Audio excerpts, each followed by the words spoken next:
Hello students, welcome to सनेत गुरु पाठशाला। मैं हूं निकी पंडित एंड यहाँ पे हम कर रहे हैं some basic concepts of chemistry के बिग एक्सरसाइज के क्वेश्चंस एंड हम हैं आज 1.9th क्वेश्चन पे। ठीक है, सो लेट्स सी कि क्या क्वेश्चन है। Calculate the atomic mass, average atomic mass basically किसका निकालना है, क्लोरीन का, यूजिंग द फॉलोइंग डेटा। ठीक है, देखो अक्सर हमें दिक्कत होती है, हमें समझ में नहीं आता कि क्लोरीन का मास एक में हमको क्या दिया होता है 35, एक में हमको 37 दिया होता है, बट एक्चुअल में हम क्लोरीन का मास लिखते हैं हमेशा 35.5।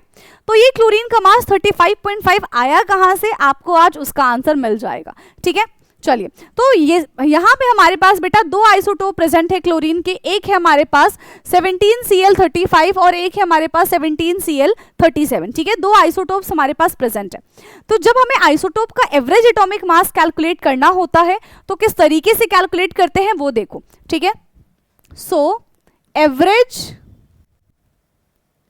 एटॉमिक मास, सबसे पहले आपको क्या लिखना है, mass of isotope 1, mass of isotope 1 multiply वो नेचर में कितना परसेंट प्रेजेंट है, देखो दिख रहा है ना नेचर में कितना परसेंट प्रेजेंट है वो, plus mass of isotope 2 into वो नेचर में उसकी कितनी अबंडेंस है डिवाइडेड बाय 100। अगर मान लो इसके 3 आइसोटोप होते तो एक आगे और हम कंटिन्यू कर लेते, बट इसी तरीके से हमें क्वेश्चन को सॉल्व करना है। अब देखो मास ऑफ आइसोटोप 1 हमको कितना दे रखा है, मोलर मास 35 लिख लो सर, पूरा लिख लो 34.9689।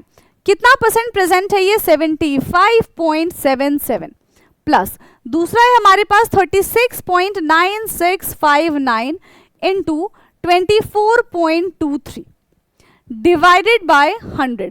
और जब आप इसको सॉल्व करेंगे बेटा, है ना, जब आप इसको सॉल्व करेंगे तो आपका आंसर आ जाएगा 35.5 U।